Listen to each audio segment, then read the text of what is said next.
मैं डॉक्टर आशुतोष रंजन। आज हम आपको बताएंगे कि कौन सा इंजेक्शन लगाने से मरीज की मौत हो जाती है, कौन सा इंजेक्शन नहीं लगाना चाहिए और इंजेक्शन लगा रहे हैं तो कैसे लगा रहे हैं, इन सब को डिटेल में समझिए। चलिए।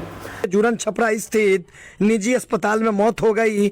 मृतका की पहचान साहेबगंज प्रखंड के रूट छपरा पंचायत के वार्ड नंबर 9 ग्राम साहदुल्लेपुर निवासी सुनील कुमार की 32 वर्षीय पत्नी सीमा देवी के रूप में हुई है। घटना को लेकर मृतका के पति सुनील कुमार ने बताया कि उनकी पत्नी बिल्कुल ठीक थी, मामूली सी स्त्री रोग की समस्या थी, जिसको लेकर वह अपनी पत्नी सीमा देवी को जूरन छपरा रोड नंबर 2 में एक निजी अस्पताल में स्त्री रोग विशेषज्ञ के पास इलाज के लिए गए थे। इसी क्रम में महिला को इंजेक्शन लगाया गया। इंजेक्शन लगाते ही महिला की मौत हो गई। पीड़ित पति ने बताया कि उनकी पत्नी बिल्कुल ठीक थी, इंजेक्शन देने के कारण ही मौत हुई है। सीमा के मौत के बाद अस्पताल के चिकित्सक और कर्मी फरार हो गए।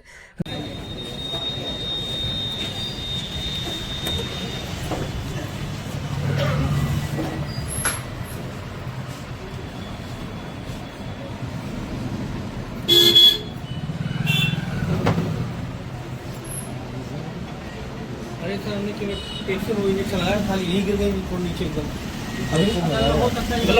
इंजेक्शन सर लगाते तुरंत ही समझो लगाए के नीचे बैठ कोई बात थोड़ी देर बाद जबकि जब आपने इंजेक्शन अपने आप इंसान बैठ गया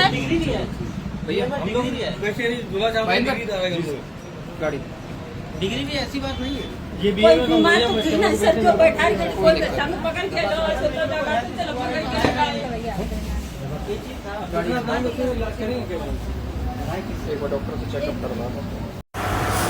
अभी जो आपने वीडियो देखा है ये एकदम ओरिजिनल घटना है। मुजफ्फरपुर में इंजेक्शन लगाने से मरीज की मौत। इंजेक्शन लगाते ही मरीज डेथ कर गया। क्यों इंजेक्शन लगाने से ही मरीज डेथ कर जाता है? कौन सा इंजेक्शन लगाया था जिससे मरीज डेथ कर गया? और क्यों बार बार इंजेक्शन से ही मरीज डेथ करता है, मरीज मरता है?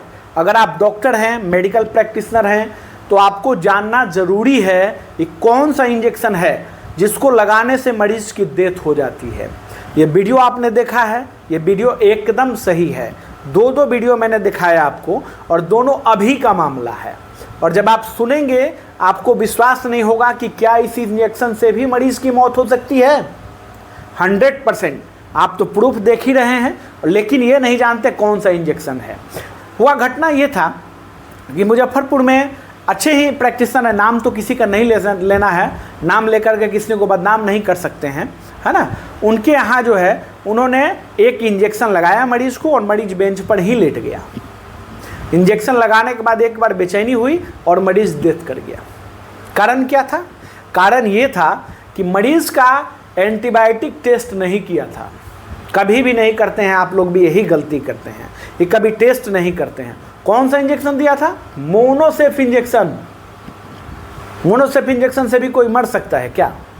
आप तो यही सोच रहे होंगे, लेकिन एकदम सही बात है। 3 ऐसे इंजेक्शन हैं जिनको लगाने से पहले काफ़ी ध्यान देना चाहिए और एकदम सुरक्षित तरीके से लगाना चाहिए, जिसमें आप लोग बहुत बड़ा गलती करते हैं। कभी भी सोचते ही नहीं हैं कि इंजेक्शन लगाने से भी मरीज मर जाता है क्या। आपको सुनने को मिलता होगा टैबलेट खाने से कितने लोग मरते हैं, किसने ये दवा खाई और डेथ कर गया।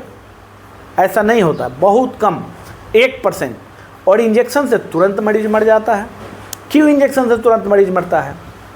इंजेक्शन क्या है कि तुरंत बॉडी में फैलता है ना, नस के द्वारा तुरंत बॉडी में चला जाता है और तुरंत कार्डियक अरेस्ट कर देता है। मतलब कि हार्ट को आपके जो है डैमेज कर दिया, हार्ट को फेलियर कर दिया, कार्डियक अरेस्ट हो गया, पेशेंट वहीं पर डेथ कर गया। ऐसा ही होता है इंजेक्शन लगाने से। पहला इंजेक्शन आपने जान लिया, मोनोसेफ इंजेक्शन लगाया था इन्होंने। और कैसे लगाया था? मोनोसेफ इंजेक्शन लगाने से पहले सभी लोग सोचते हैं अरे कुछ नहीं होता इससे, तो ये तो जनरल ही लगाते हैं लोग।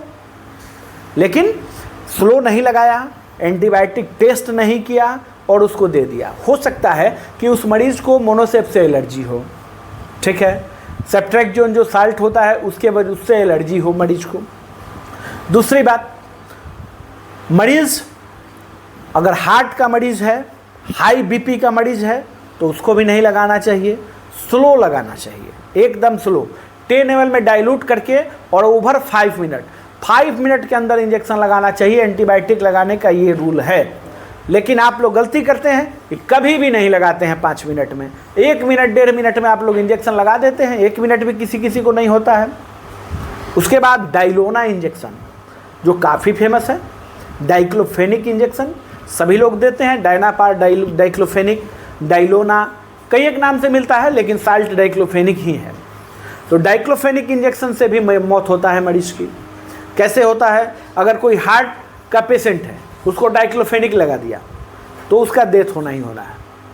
अगर उसके हार्ट में पेन है, चेस्ट में पेन है और उसको डाइक्लोफेनिक लगा दिया और हार्ट अटैक उसको आ रहा है तो मरीज डेथ करेगा ही करेगा 100%। कोई हाई बीपी का पेशेंट है, उसको कभी भी डेक्सोना और डाइलोना नहीं लगाना चाहिए, क्योंकि डाइलोना से भी बीपी बढ़ता है और डेक्सोना से भी बीपी बढ़ता है। तो डेक्सोना और डाइलोना से बीपी बढ़ जाएगा मरीज का, हाई बीपी होने की वजह से हार्ट फेलियर हो सकता है और भी परेशानी हो सकती है। तो 3 इंजेक्शन आप याद रखिए, जो इंजेक्शन बहुत लोग लगाते हैं, यही 3 इंजेक्शन जो है, मोनोसेफ, डाइलोना और तीसरा इंजेक्शन है पेनिड्योर। तो पेनिड्योर तो बहुत कम लोग लगाते हैं, पेनिसिलिन ग्रुप का एंटीबायोटिक है। एंटीबायोटिक तो बहुत अच्छा है लेकिन सबको सूट नहीं करता है, सबको सूट नहीं करेगा और बहुत जल्दी रिएक्शन करता है, बहुत जल्दी रिएक्शन करता है और मरीज डेथ कर जाता है। चलिए, ये तो आपने समझ लिया। सावधानी क्या रखना चाहिए ये भी समझ लिया। अब अगर किसी को ऐसा एलर्जिक रिएक्शन हो गया तुरंत, है ना, उसका कंडीशन ऐसा हो रहा है कि उसका बीपी कम हो रहा है, बीपी गिर रहा है, पेशेंट बेहोश हो गया, बोल नहीं रहा है, बातचीत नहीं कर रहा है, एनाफेलिक शॉक हो गया, पेशेंट के चेहरे पर और शरीर में जो है दाने दाने हो गए, रैशेस हो गए, तो आप क्या करेंगे? उस समय आपको एड्रेनालिन इंजेक्शन के बारे में सोचना चाहिए। लेकिन उसके लिए भी आपको जो है एड्रेनालिन इंजेक्शन देने के लिए पहले आपको एक्सपर्ट होना ज़रूरी होगा। एक्सपर्ट नहीं है तो नहीं दे पाएंगे। ऐसे आप गलती ही ना करें कि ऐसी नौबत आए। हमारी 3 बात अगर याद रखेंगे तो कभी भी जो है आपको परेशानी नहीं होगी। पहला, एंटीबायोटिक देना है तो टेस्ट करके देना है।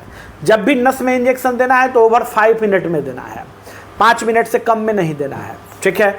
तीसरी बात, मरीज से पूछेंगे आपको हाई बीपी है, हार्ट की प्रॉब्लम है क्या, तो अगर ऐसा है तो डाइलोना, मोनोसेफ और पेनिसिलिन एंटीबायोटिक ऐसे नहीं देना है, बिना टेस्ट के नहीं देना है। और डाइलोना तो नहीं दीजिए, डेक्सोना भी नहीं देना है। डेक्सोना भी हाई बीपी बढ़ाता है, तो बीपी बढ़ाएगा तो पेशेंट का हार्ट अटैक हो सकता है, कार्डियक अरेस्ट हो सकता है। तो ये 4-5 बातें जो मैंने आपको बताई हैं, इसको ध्यान रखेंगे। कभी भी किसी मरीज़ की मौत नहीं होगी इंजेक्शन की वजह से, लेकिन 99% डेथ जो है इंजेक्शन की वजह से ही होता है। और बहुत लोग कमेंट करेंगे कि अरे मेरे साथ तो ऐसा हुआ ही नहीं। जिसके साथ हुआ है, जिन्होंने इस घटना को देखा है, वो मुझे कमेंट करके बताएं कि मैं गलत बोल रहा हूँ कि सही बोल रहा हूँ।